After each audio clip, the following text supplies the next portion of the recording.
Happy New Year, everyone! I hope this year brings you all the joy and adventure you're looking for. Speaking of adventure, I want to tell you about my friend Alex. He was the kind of guy who lived for the thrill of the unknown. Last year, for New Year's, he decided to do something truly epic, a solo winter camping trip deep in the snow-covered mountains of Alaska. He wanted to ring in the new year under the stars, completely alone with nature. He packed his best gear, a satellite phone for emergencies, and a heart full of excitement. We all wished him well, a little envious of his courage. He set up his camp in a remote valley, surrounded by towering pines heavy with snow. The silence was absolute, broken only by the crunch of his boots and the whisper of the wind. The first night was magical. He sent us a picture of the northern lights dancing across the sky, a canvas of green and purple fire. He said he'd never felt more alive. The second day, he went exploring, tracking animal prints in the fresh snow. He found tracks of moose, fox, and then something else, something huge.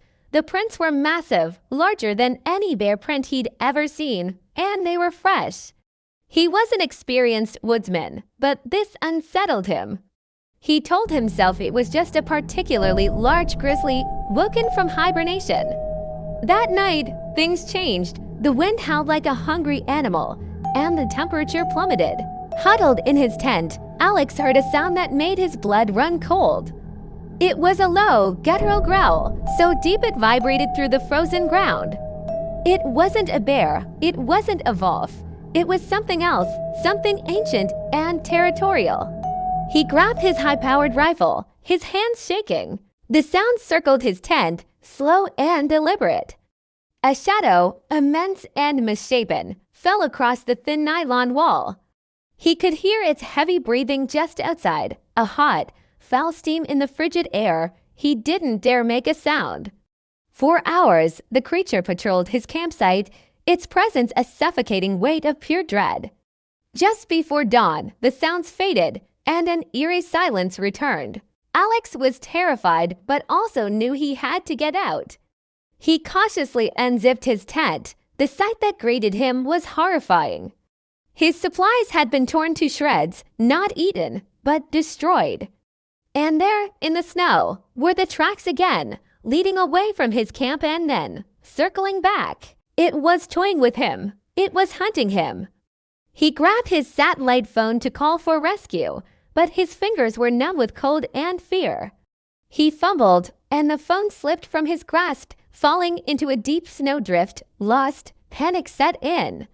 His only choice was to make a run for it, to try and hike the 20 miles back to his truck. He packed what little he had left and started moving, constantly looking over his shoulder. The woods felt different now, claustrophobic and menacing. Every snap of a twig, every rustle of the wind sent a jolt of fear through him. He felt eyes on him, a primal, intelligent gaze tracking his every step. He didn't see the creature, but he knew it was there, shadowing him from the dense trees, patient. As dusk began to settle on his second day of hiking, he heard it again, the growl, closer this time. He started to run, adrenaline pumping through his veins, his lungs burning in the icy air. He stumbled through the snow, exhaustion setting in. The last message we ever got from Alex was a garbled voice message he managed to send from his smartwatch before its battery died. It was just fragments, broken by his ragged breathing. "It's not a bear. It's so tall. It's watching me. I'm so sorry." Then a terrible, piercing scream, followed by a sound of tearing and a final, sickening crunch, and then silence. A search party was sent out, but the blizzard that rolled in that night was one of the worst on record. When the snow finally cleared weeks later, they found his shredded tent and some scattered gear. Of Alex, there was no sign, not a single trace remained. Local authorities officially listed his cause of death as an animal attack, case closed, but we, his friends, know the truth. Something ancient and terrible lives in those mountains, something that doesn't like visitors. So this new year, wherever you are, stay safe. And if you ever hear a strange sound in the deep, dark woods, Run! Thanks for listening. Don't forget to like and subscribe, and let's get into the next story. The first scream wasn't human. That was how the Rangers knew something was wrong. It came just after sunset, slicing through the stillness of Black Pine Reserve, a long, wet sound that echoed through the trees before cutting off too abruptly, as if whatever made it had been silenced mid-breath. At first, they blamed an injured elk or a cougar. Black Pine was known for both. But when the second scream came closer this time, no one spoke. Because it wasn't an animal scream. It sounded like something trying to imitate one. Black Pine Reserve lay far from the nearest town, a vast stretch of old-growth forest where the trees grew so tall they swallowed daylight and radio signals alike. Rangers warned hikers never to leave the marked trails, not because of bears or wolves, but because of how easily people vanished once the forest decided to close around them. That night, Ranger Eli Mercer was finishing his patrol when his radio crackled. Possible distress call, dispatch said. Hiker overdue. Last known position near Cedar Ravine. Eli paused. Cedar Ravine wasn't dangerous on paper, but locals avoided it. They said the animals there behaved wrong. Deer that stared too long, birds that went silent without warning, tracks that didn't belong to anything anyone could name. Still, procedure was procedure. Eli grabbed his flashlight, rifle, and radio and drove until the road ended. From there, he continued on foot. The forest closed around him almost immediately, thick, damp, alive. Pine needles muffled his steps, swallowing sound the way the trees swallowed light. Then he heard breathing, slow, heavy, too deep to be human, too controlled to be animal. Hello, Eli called, hating how small his voice sounded. The breathing stopped. That was worse. He followed a narrow path down into the ravine, flashlight cutting through low mist. That's when he saw the footprints, barefoot, human-shaped, but wrong. The toes were too long, the heel too narrow, pressed deep into the mud, as if whoever made them weighed far more than they should have. The radio crackled again, static, then a whisper slid through the noise. Help me, Eli froze. It sounded exactly like the missing hiker. Same age, same voice, same panic. But it came from above him, from the trees. His flashlight snapped upward. Nothing. Then something moved. Not fast, not slow, deliberate. Branches bent without snapping. Leaves parted without falling. A shape shifted between the trunks, tall and thin, blending too perfectly with the shadows. Eli raised his rifle, heart hammering. Identify yourself, he shouted. The thing tilted its head and smiled. The mouth was wrong too wide, packed with too many teeth, teeth that reflected the flashlight like polished glass. It spoke again. Help me, Eli fired. The shot thundered through the ravine. Birds exploded from the canopy. The shape vanished, not retreating, not running, simply gone. The forest rushed back in, as if nothing had ever been there. Eli didn't stop moving after that. He backed away slowly, eyes scanning every tree, every shadow. But the forest had changed. Sounds didn't echo correctly. His footsteps didn't always match the ground beneath him. Then he saw the hiker, or what was left. The body sat propped against a tree, eyes open, mouth stretched into a frozen scream. No blood, no wounds, just emptied, as if something had reached inside and taken whatever made him human. Behind the body, carved into the bark with impossible precision, were symbols, clawed lines forming a spiral that twisted inward. Eli turned to run, and the forest answered. Branches crashed down behind him, blocking the trail. The whisper returned closer now, layered with itself, multiple voices overlapping, all familiar, all wrong. Eli, Ranger, help us. He tore through the brush, lungs burning, flashlight bouncing wildly. Shapes moved beside him, pacing him effortlessly. They didn't attack. They guided, herded. When he finally burst into a clearing, the silence hit so hard it hurt. His truck sat exactly where he left it. Engine cold, doors open. Inside, the radio hissed with static. Then the whisper came from behind him. You shouldn't have followed. They found Eli's rifle the next morning. His flashlight too, both placed neatly at the edge of Cedar Ravine. They never found Eli. After that, the animals left Black Pine. Deer migrated early. Wolves abandoned their dens. Even insects disappeared. The forest grew unnaturally quiet. Rangers closed the trails. Officials blamed the erosion, budget cuts, weather. But sometimes, just after sunset, visitors near the perimeter swear they hear it scream that isn't human and a voice that knows their name. So ask yourself, if you were there and the forest called for help in your own voice, would you answer? I found the rules taped to the inside of the door, right after I'd locked it for the night. My new apartment was cheap, ridiculously so for this part of the city, and I'd been so eager to move in that I hadn't paid much attention to the details.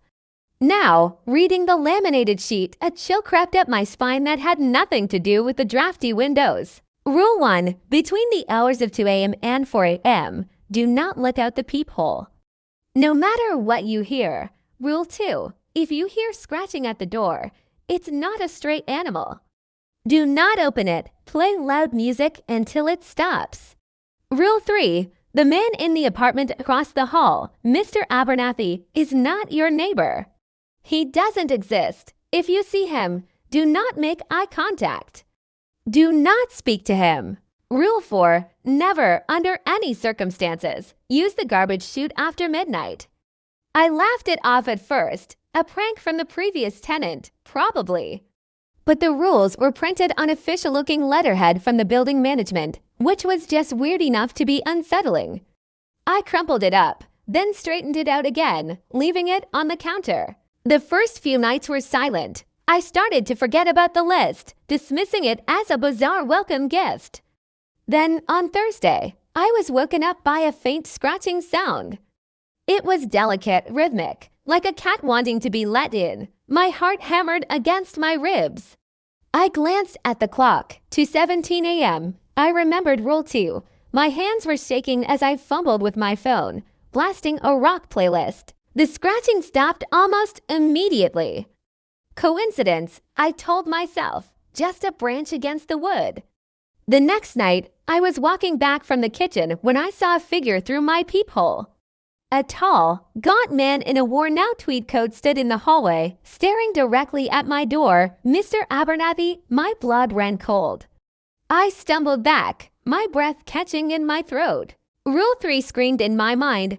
I stayed away from the door until the sun came up. I never saw him through the peephole again, but sometimes I'd catch a flicker of movement when I left for work, a tall shadow vanishing around the corner. I was living on a knife's edge, my nerves frayed. I avoided the hallway, played music every night just in case, and took my trash out during the day. I was becoming a prisoner in my own home, haunted by a list of rules I didn't understand. Why hadn't the landlord mentioned any of this? The cheap rent suddenly made a terrifying kind of sense. Weeks turned into a month. I'd grown numb to the fear, slipping into a routine of paranoia. One night, I had to work late. I got home exhausted, clutching a heavy bag of trash I'd forgotten to take out that morning. It was 12:05 a.m. The thought of keeping that smelly bag in my apartment all night was disgusting. I hesitated, looking down the dark hallway toward the garbage chute. Rule 4. Never use the garbage chute after midnight. It's just 5 minutes past, I muttered to myself. What could possibly happen? It was just a chute. Tired of being scared, tired of the rules, a wave of defiance washed over me. I grabbed the bag, marched down the hall, and pulled open the heavy metal door of the chute. An awful smell, far worse than just garbage, hit me first. A metallic, coppery stench mixed with decay. I held my breath and shoved the bag inside. It didn't fall. It just sat there, blocking the opening. Annoyed, I pushed it harder. My fingers brushed against something that was definitely not a plastic bag. It was damp and soft. Curiosity, that fatal human flaw, got the better of me. I pulled out my phone, switched on the flashlight, and aimed it into the dark opening. The light illuminated what was blocking the chute. It wasn't a clog of trash. It was a face. Pale, with wide, sightless eyes and a gaping mouth, looking right back at me. And from the darkness behind it, a hand, long and skeletal, was slowly reaching out. Before I could scream, I heard a faint, raspy whisper echo up from the depths of the chute. It said, Rule 5, always feed the chute. Have you ever felt like you're being watched, even when you're completely alone? That prickling sensation on the back of your neck, the sudden urge to look over your shoulder, most of us dismiss it. I used to. Until I moved into the house on Hemlock Lane. It was an old place, a fixer-upper, but it had character. The real estate agent mentioned the previous owner, a quiet old woman, had passed away peacefully in her sleep. A sad, but not uncommon story. The first few weeks were normal. Unpacking boxes, painting walls, the usual chaos of moving in. Then the little things started. It began with misplaced keys. I'd leave them on the hook by the door, only to find them later on the kitchen counter. Then the TV would turn on by itself, always to a static channel. I blamed faulty wiring, old house quirks. I was trying to rationalize it, to find a logical explanation for the growing unease in my own home. One night, I was working late in my home office. It was almost 2 in the morning, and the only sound was the quiet hum of my laptop. Suddenly, I heard a floorboard creak upstairs. My heart jumped into my throat. I live alone. I grabbed the heaviest thing I could find, a thick book, and crept out of the office. The house was dark and silent. Hello. I called out, my voice trembling. Nothing, just the settling groans of an old house. I checked every room, every closet, even under the beds. The doors were locked, windows secured. I was alone. I told myself it was just my imagination, fueled by exhaustion. The next morning, I found a small, antique music box on my bedside table.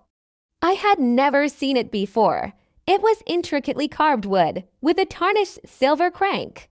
My blood ran cold. This wasn't something I could explain away.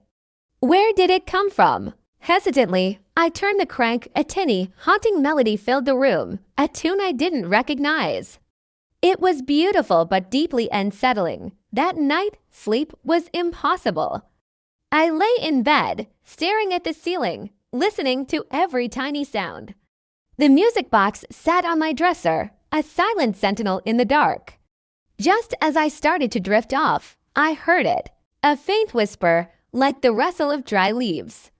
It came from the corner of the room. I froze, every muscle in my body tensing. The whisper grew clearer, forming a single word. Mine. I bolted upright, fumbling for the lamp switch. The light flooded the room, revealing nothing. The room was empty. But the feeling of a presence was overwhelming, suffocating. I snatched the music box and ran out of the house, not even bothering to grab my shoes. I spent the night in my car, parked down the street, staring at the dark windows of my house, terrified of what was inside. The next day, I went to the town's historical society. I needed answers. I showed the old archivist a photo of the music box. Her eyes widened. She told me about the woman who had lived in my house before me. She hadn't passed away peacefully. She had vanished years ago. The police found the house empty, except for that exact music box, left on her pillow. The woman had been a collector of antiques, obsessed with them. People in town used to whisper that she believed her possessions were alive, that they owned her as much as she owned them. And then the archivist told me something that made my stomach drop. That music box, she said, her voice low. Legend has it, it only appears to the new owner of the house. A welcome gift ... from whatever it is that never left. I never went back into that house. I left everything behind. Sometimes, late at night, I think I can still hear that tinny, haunting melody playing in the distance. And I wonder, Who will be the next person to receive the welcome gift? Because whatever is in that house, it's always looking for a new owner. And once it chooses you, it never lets go. Thanks for listening. If you enjoyed this story, make sure to like and subscribe for more. Stay safe out there.